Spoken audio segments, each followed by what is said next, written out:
You know, we have this, we say here that we pursue truth and defend liberty. And all colleges of higher learning pursue truth. And we defend liberty. We have a tradition of defending liberty. What's that all about? Where did that come from? This tradition of defending liberty. The inspiration for that idea goes back to the Civil War.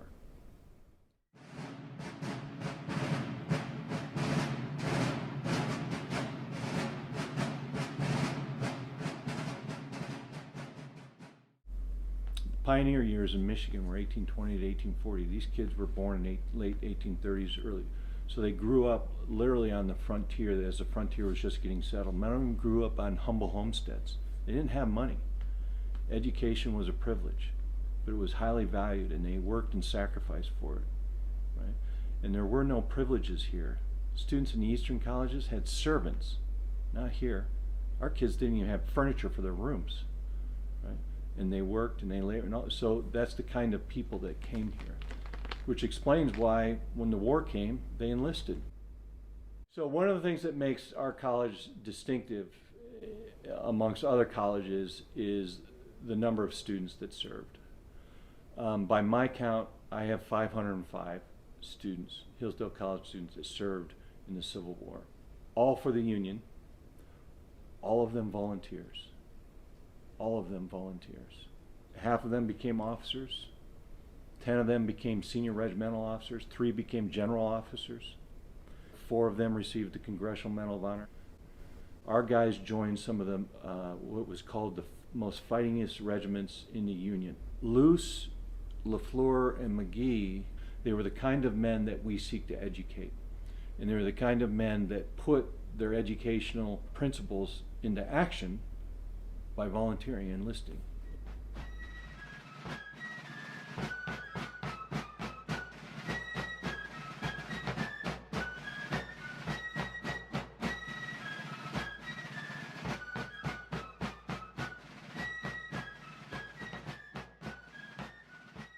Henry McGee, a Pennsylvania native, was an honorable man, Hillsdale College student, and a Civil War soldier. Henry was described as a walker and a worker. At a young age, he walked and traveled by train from Pennsylvania to Hillsdale College to get an education, but lacked any financial support. He was unafraid of hard work and knew he would have to face it in college. To pay for tuition and board, he worked long hours doing manual labor on local farms and at the flour mill. But McGee knew that his Hillsdale education was worth any amount of work he would have to do. McGee never turned away from even the hardest and most straining of duties. When a telegram announced that Sumter had been fired upon, Henry and his peers gathered together and organized the college company to go fight for what they believed in. Henry left school to join the 4th Michigan Infantry. He was a volunteer, willing to walk towards the fighting at the start of the war, and was a worker until the end. McGee and many of his peers would put their education down when Father Lincoln's call for volunteers came to the country and filled the college with fire. McGee was the 3rd man to enlist from Hillsdale as a private soldier. Henry McGee was a soldier in the Civil War, but he was also a Hillsdale College student. He was originally from Pennsylvania, and he enlisted at the beginning of the war in 1861, served the duration of it. He was a man who was pretty convinced that this was a mark of his character.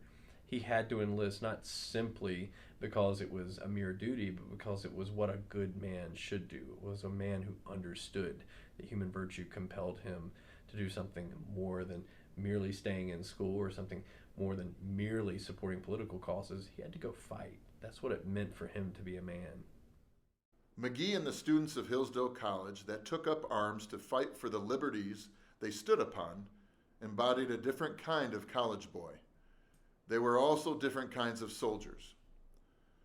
McGee described the spirit that inspired the students of Hillsdale College as one where Each man, each boy, felt that the appeal was to him, that the call for men was the cry of Father Lincoln to his boys to gather at Washington, to rally around the home flag. No spot could quicker answer than this abolition college. The men of Hillsdale were set apart from the other soldiers. They were honorable Christian men who refrained from the vices of soldier life. They did not swear, drink to excess, play poker, or partake in camp brawls. Their less educated fellow soldiers thought that the Hillsdale men were weak. But McGee described how his college peers dispelled this false impression and fought when it mattered the most. 1 year before Gettysburg, at the Battle of Malvern Hill, the 4th Michigan held a critical position. McGee later described how the Hillsdale College boys performed in the emerging fight. On that terrible day, each college boy there held a position in the front rank of the company, and in the fiercest of that fierce battle storm, where very man to the right of me in the front rank of the company, except Judge Luce, had been shot, where the 4 men nearest to me had dropped, one after the other. 2 dead by my side, Dolph and Foreign Crook, 2 wounded and gone, Bird and Wright. But then no college boy flinched, and each held his place, full to the front, on that awful death line, fighting until the battle was won. Then was demonstrated in that most trying hour the regiment ever knew, that the college conscience, the student discipline, and patriotic purpose was good for any emergency. Every college boy did his whole duty. McGee himself participated in the 40 battles, many of them which were surrounded by his college friends, honorable men defending the liberty that they inherited. He describes the kind of conversations he overheard in battle. That night, when bivouacked on that bloody field, a couple of us overheard a conversation between some of the town boys discussing the battle, and one says to the other, with a soldier's language and grammar, "How like hell them college boys did fight." It came an earned compliment from our jealous friends. Our spurs were won. McGee and his college peers were men who believed in fighting for something deeply personal and deeply true. So Hillsdale was in an area that was founded by New Englanders mostly, and they were pretty convinced abolitionists. So if you were around Hillsdale in 1861, you weren't just thinking about the idea of union, you were thinking about freedom. You were thinking about what it meant to free slaves. Could this war actually lead to that? So most of the men who were coming out of the college weren't just doing their service for what we might call political reasons. They're doing it for these deeper ideas like human liberty, freedom, what it means to be truly human.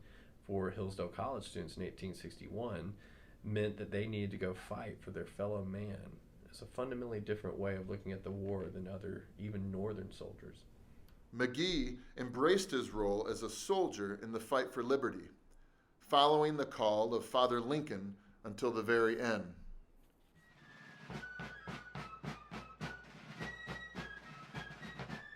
Born in New York State in 1841, Asher LaFleur would go on to become one of the historic men of not just Hillsdale College, but Hillsdale, Michigan. At age 4, LaFleur lost his parents, making him an orphan thrown into the cold, merciless world. The superintendent of the poor handed LaFleur off to James Henshaw, a farmer, who he served until he was of age to move on. At 16 years old, LaFleur fled from the man who was cruel and abusive to him during his time there. Having fled, LaFleur then worked for a neighboring farmer in Michigan while attending school. Then in the fall of 1860, LaFleur found himself at Hillsdale College. While at the school for 2 terms, he kept his eye on the war until he felt his duty to his country calling. LaFleur, like many of his classmates, traded his books in for a uniform to fight with the Union and enlisted in the 4th Michigan Regiment in 1861. The 4th Michigan made up a significant portion of the troops that fought in the bloody Battle of the Wheat Field.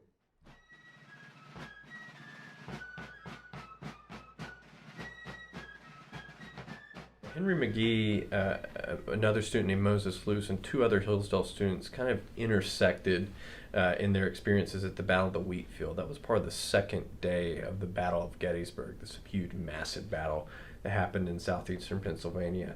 And for a guy like McGee, it would have been deeply personal because he was fighting on the territory of his home state. This was an invasion of a sort that he's fighting against. So all those men experienced some of the hardest fighting of the Civil War. The casualties on the second day of Gettysburg were the largest in the battle. That's where the 4th Michigan comes in. They're thrown into the breach, sent out into a valley, into a wheat field, sent on line, march across the wheat field into the attack to engage some rebels to their front. This is the infamous wheat field. It's about a 20-acre plot of ground, about the size of our campus. They engage the rebels to the front, but just as they do, they get a hail of lead coming from their right and rear, from the trees and a little hill to their right and rear. It's a melee of hand-to-hand combat. The 4th is overrun. They're caught totally by surprise. They're totally overrun. Guys are in hand-to-hand combat. The Rebs capture the flag, the 4th's colors, in the field. The flag was the country. It was the symbol of the country. It was sacred. Colonel Jeffords rallies a small group of officers to go and take the flag back. They wade into this fight, sabers flying. Jeffords attacks the Reb who's got the flag, kills him. Jeffords is immediately cut down by another Reb. Then one of Jeffords' officers, a man by the name of Richard Sieg, kills the Reb who killed Jeffords. He sees the flag, raises it aloft to try and rally the men. He's immediately cut down, shot twice in the chest by 2 Rebs, bayoneted in the leg by a 3rd. He falls, and the melee went on like that for 30 minutes. Within minutes, 30 Michigan men are laying dead on the field. And that was the battle for the flag. The flag was eventually lost. No one to this day knows what happens to it. It changed hand, but in that melee of hand-to-hand combat, nobody knows what happens to it. The 4th was driven from the field. They were outnumbered 3-1. But they rallied. They formed a new battle line. They were reinforced. They rallied and they fought back. And after 3 hours of bloody fighting, they regained the lost ground. At the end of the day, 6,000 men lay dead or dying on that field. Imagine that, something the size of our campus, 6,000 bodies laying there dead or dying.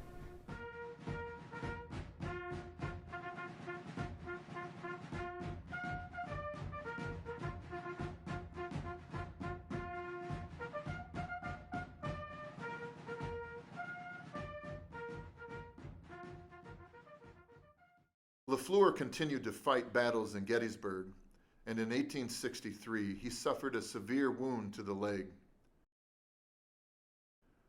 Confederate soldiers proceeded to carry LeFleur to a nearby barn and left him there to die. After 3 weeks of being helpless and suffering in the barn, Union soldiers discovered and rescued LeFleur, bringing him to a nearby hospital in Harrisburg, Pennsylvania.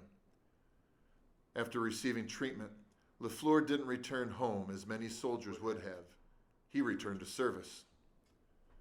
The same year in October, after much convincing from friends, LeFleur wrote his first letter to a fellow Hillsdale College student, Laurette Etta Hadley. Their letters are held in the archives at Hillsdale College. Etta, I shall not write a very long letter this time. I will wait to hear from you, and then I can write something that will interest you more than this time. I am fast recovering from a severe wound I received at Gettysburg. I begin to feel like myself again. This is quite a pleasant place near the river, and the ladies visit us and make it more pleasant. I was just thinking of the day we left Jonesville and the many brave boys that have fallen since that day. The lives they have given for their country. There was Pendleton Blatchley, Morehouse Parker, and many others have fallen on the field of strife. And yes, many are the tears of the loved ones at home that have been shed for those brave boys.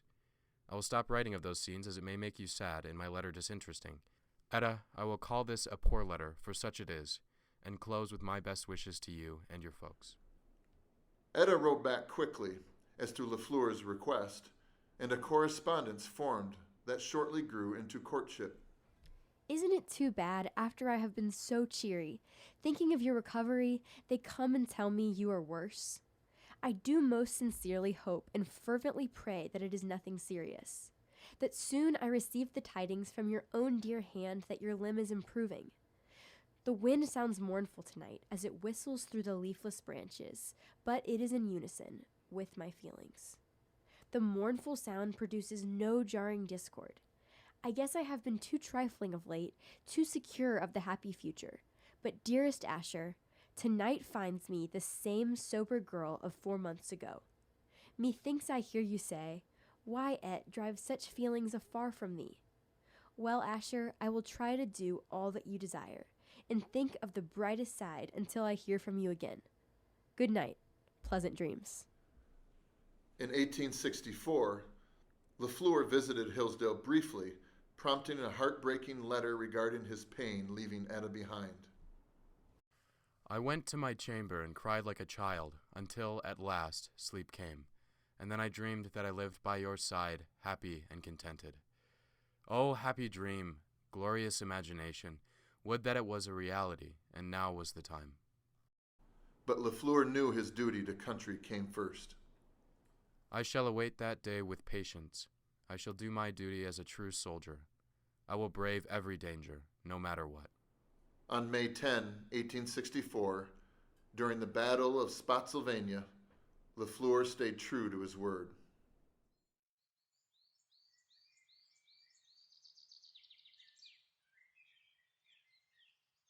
In their camps along the Rapidan River, northwest of Fredericksburg, Virginia, the Army of the Potomac was beginning to stir.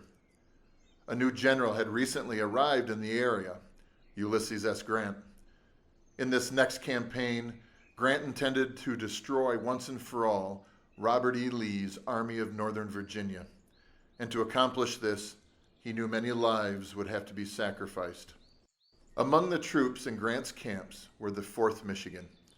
After their fighting in the wheat field at Gettysburg, only just over 100 men remained of the over 500 that enlisted in 1861, all rapidly approaching the end of their 3-year enlistments. For most, this would be their last campaign before going home, though some would never get that chance. As the 4th awaited their orders, Asher LeFleur jotted down a few lines in a letter to Etta. I will write a few lines as I fear I will not have an opportunity very soon again. We are in camp about 14 miles from the Rapidan River, and I expect any moment to hear the bugle sound the march. The enemy are in heavy force on the other side of the river. The banks are lined with artillery, and a great battle is to begin. A new feeling befell the 4th as Grant began making preparations to move the army south. Everyone had heard the horror stories of Shiloh, and as the 4th Michigan moved out of winter quarters and across the Rapidan into the wilderness, the woods instilled a renewed sense of both fear and anticipation. The 4th Michigan remained in 5th Corps. 5th Corps had been ordered to the vanguard of the Army. Grant, expecting the now hardened veterans to perform well in the opening combat of the approaching battle. As the 4th rounded the corner at the Wilderness Tavern on the morning of May 5th, 1864, to begin their march west, scouts ahead of them reported enemy formations up the road. 5th Corps deployed into battle line astride the road, called the Orange Turnpike.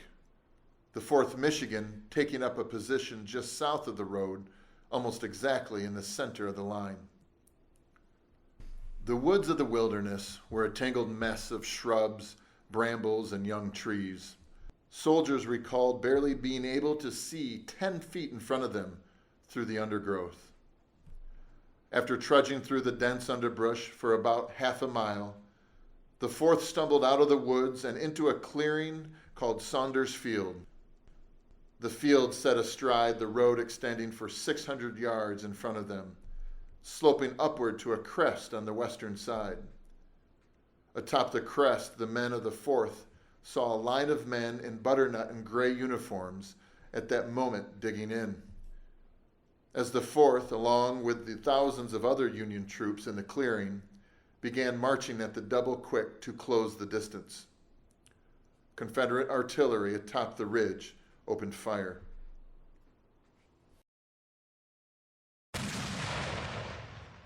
Shells exploded above the heads of the men as they jogged through waist-high grass and brambles. About halfway across the field, bullets began whizzing by their heads. Once within 100 yards of the Confederate lines, the Michiganders stopped and began firing back. In the din of battle, all the men could do was instinctively load and shoot.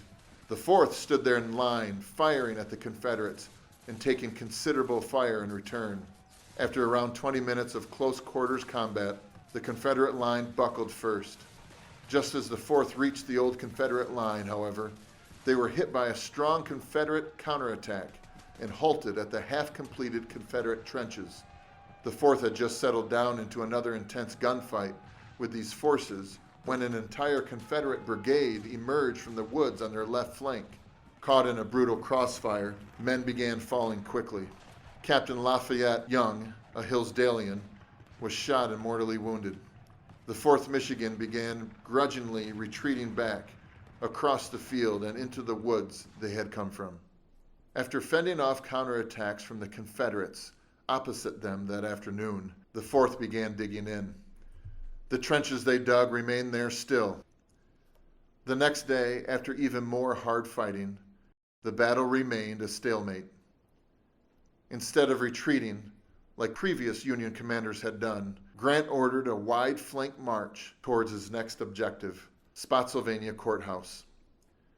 The 5th Corps once again led the march in the vanguard, and on the morning of May 10, 1864, the 4th Michigan was ordered to the front of the column for picket duty. Picket duty was an important job, as it was the pickets who, moving in loose formations well ahead of the main force, performed the role of scouts. It was an important and deadly job, as they did not know exactly where the enemy was. It was their job to find out. The morning was foggy as the 4th began their scouting mission. They were told to expect Confederate forces around the road junction atop Laurel Hill, a shallow hill northwest of Spotsylvania. Like at the Wilderness days before, the men of the 4th expected the Confederates to be either dug in or in the process of digging in. About a quarter mile from the junction at Laurel Hill, the woods opened up into a clearing which sloped up toward the crest. In the dense fog, the men of the 4th could barely see 20 feet in front of them as they cautiously advanced in loose order into the field. About halfway across the field, the Michiganders watched a light breeze drove off the fog, revealing a line of Confederate trenches stretching across the field atop Laurel Hill. Less than 100 yards from the Confederate line, the men of the 4th Michigan, including Moses Luce, Asher LaFleur, and Henry McGee, were now easy prey for the waiting Confederate pickets. The Confederates let loose a volley onto the loose line of Michiganders. As the Confederates reloaded, the men of the 4th rallied and charged toward the Confederate line. They sprinted to the trenches, but as they scaled the forward face of the Confederate trenches, hundreds of Confederates emerged from behind the defenses and unloaded their muskets into the Michiganders at point-blank range. The survivors raced back across the field and into the woods to safety. Luce was catching his breath after his sprint to safety when he heard the familiar voice of his Hillsdale classmate, Asher LaFleur, screaming to him from out in the field. Luce! Luce! I'm bleeding to death! I'm bleeding to death! LaFleur had been shot in the leg on his way back to the Union line. His femur shattered above the knee and his leg bleeding profusely. Without a tourniquet, he would die there in the field. Luce, ignoring the apparent danger, jumped out of the foxhole and ran back out into the line of fire. Sprinting over 100 yards out to LaFleur, Luce picked him up and, carrying him on his back, sprinted once more back to the safety of the Union trenches, all the while under a hail of Confederate rifle and artillery fire. Asher was quickly rushed to the rear, bandaged, and given a tourniquet, slowing his blood loss. Had he remained in that field any longer, he would have bled to death. A few days later, Asher LaFleur would have his wounded leg amputated in a Union field hospital. Moses Luce's heroic rescue had saved LaFleur's life. The Battle of Spotsylvania Courthouse would be the last for the 4th Michigan. Enlistment expirations and combat casualties forced the regiment to disband.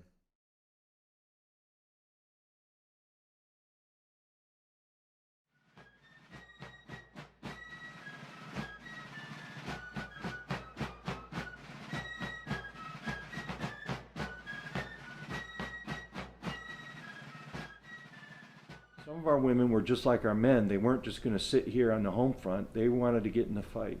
Mary Blackmar is the person I look to that I think exemplifies the spirit and character of our women at the time.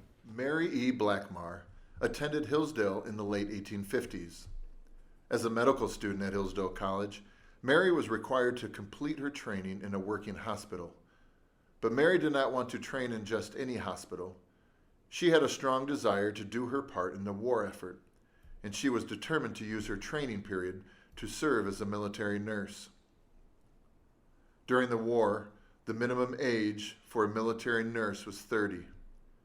Mary was only 21, but she did not let her age stop her. She did the only thing she could do. She told the military that she was old enough. In 1864, she made her way to the largest Union Field Hospital located in City Point, Virginia.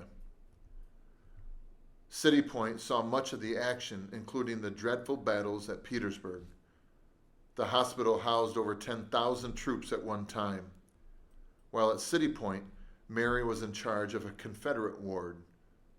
Much like her Hillsdale classmates who were soldiers, Mary's medical position was near the front lines of the fighting, allowing her to see the real horrors of battle. This challenged her to go above and beyond for her patients. The injury, death, and despair she witnessed at such a young age was unimaginable. After one of the fearful onslaughts at Petersburg, the wounded came pouring into my tent, which was nearest to the firing line, so that a drummer lad had named it the Halfway House.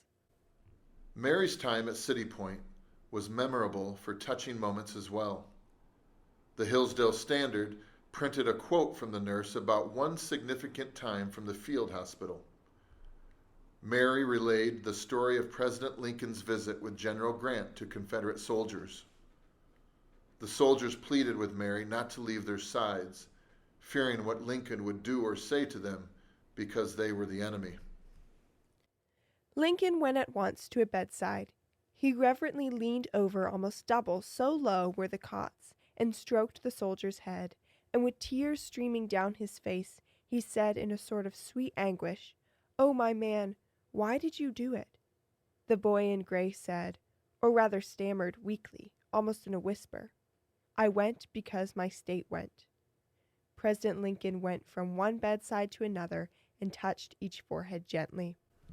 The Confederate soldiers' trust in her, though she was from the Union, proved that she treated all her patients with dignity and respect. Even in the divisions of war, Mary exhibited her Christian values through her work. She brought comfort to the men that found themselves thrown into the violence and confusion of battle.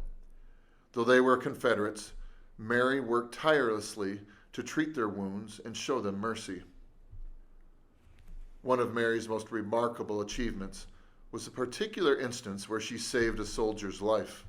A Confederate soldier comes into her ward under her care. He's hemorrhaging and bleeding out. She lays down beside him and puts her finger on his artery to stop the bleeding, and she keeps it there for 24 hours until a surgeon can come over and take care of it. She keeps her finger, this is her testimony, she describes it, keeps her laid down beside him, kept her finger on his artery for 24 hours to save his life. That right there, that's the equivalent of Moses Lewis saving Ashland Floor at Laurel Hill during the Battle of Spotsylvania. That's the kind of courage and valor, the same kind. It's the same stuff. On another occasion, Mary witnessed a wounded soldier fall off a Union wagon. She yelled for the driver to stop. The driver, thinking the soldier was dead, continued on. Mary refused to give up, and after finding the man's pulse, she flagged down a surgeon to help her save the man. With my knowledge that he was so young and had the force of youth, moreover, the hardships of the Confederates had toughened him, I remained on the ground at his side, not daring to leave him. Mary's experience as a military nurse included hundreds of similar stories where she went above and beyond for individuals. After her time in City Point, Mary later studied at the Women's Medical College in Philadelphia, the first of its kind for women in the United States. She graduated in 1867. Mary would later put her skills from the field hospital and her college education to good use by practicing medicine. Mary faced new challenges after the war, however. Though she was an accomplished physician with lots of experience, not all people of her era were pleased with women in the medical field. Mary's first attempt to set up her own practice in Ronerville, California, was unsuccessful. Though she was incredibly accomplished, she was forced by the locals to close her business after a few months. They did not want a woman practicing medicine in their town. This obstacle didn't stop Mary from carrying out her dreams. She had persevered to serve her country in war. Now she would persevere to serve her community with the talents she had cultivated, healing the sick and wounded, and using her Hillsdale College degree to change the world. So it wasn't just the courage and the valor on the battlefield that was an important part of the defense of liberty. It was an important part of what our students are learning. It was Christian humility and service, exemplified by Mary Blackmar.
Right? These guys weren't just living and fighting, they were actually dying for those ideas in a way that's not merely distant, right?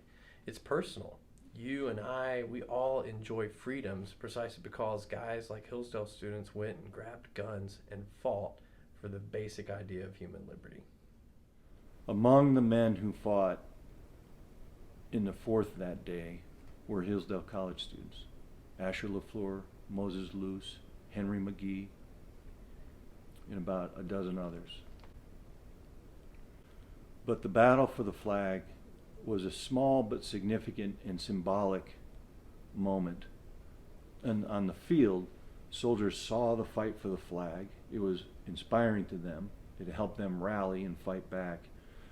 But it's significant to us as a college, because Richard Sieg was a Hillsdale College student, the lieutenant who rushed in there to grab the flag and to raise it aloft. And it was that is the inspiration for the Soldiers Monument. In 1895, the Civil War statue was placed there by students just like our students here. And they wanted it to be a landmark to say that, look, freedom isn't free. We shed blood so that you could be here and participate in this great, we still call it this great experiment called America. That soldier who stands there raising the flag aloft. Look at that monument carefully. Look at that soldier. Look at the way he's standing. Chest out, chin up, face set like flint. And he's holding the flag. And notice the staff on the flag. It's broken. It's a half staff. When the committee in 1895 dedicated that monument, some of them that were on the committee were alumni. Some of those alumni were Civil War veterans. They were very intentional about it. That soldier, he's not a general officer like what you see at the monuments at West Point.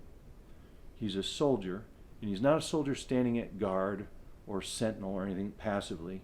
He's a fighter. So we have Douglas who's looking at that Civil War soldier with a resolute look on his face, as only Douglas could look. But Lincoln is flanked on the other side of him with his head down, because Lincoln knows that great treasure is going to be lost. Many lives will be lost. But Douglas is saying all men should be free, and if it costs, live free or die. And who's in the middle? That soldier, that student soldier who gave his life. Those guys put that monument up as a lesson to future Hillsdale College kids. That this is who we are and what we stand for. This is what we did, and the lesson we're trying to teach you is that liberty must be defended everywhere and always. And do like we did. That's the lesson they're trying to teach us. Right? We say today in our marketing, we're what college is meant to be. But what's interesting about that is that's actually true. And the kind of education that Hillsdale provides, that students receive here, and its importance to sustaining Republican self-governance. And our Civil War students embody what that education is all about. Our Civil War students exemplify what college is meant to be for the Republic. The education they received here, Christian and classical, liberal education, fitted them, to use Fairfield's word, fit them for the responsibilities of citizenship, the duties of citizenship, the obligations of citizenship. And the war is a testament to that. That when war came, our men and women felt a duty and obligation to serve and to suffer and sacrifice and give their lives, if necessary, to preserve the Union, to preserve liberty, to abolish slavery. All that, you think about it, those numbers and that service, those casualty rates, it's just a remarkable testimony that the flag stands for liberty, and we defend liberty. Hillsdale College has been pursuing truth and defending liberty since 1844. Wow. I saw them fight. I saw them die. And I want to say now, with all those memories rushing in upon me, that a nobler, braver, truer band of patriots never fought for their country than these very college boys of ours. Theirs was a noble duty, nobly performed. The sacrifice of their lives was hallowed.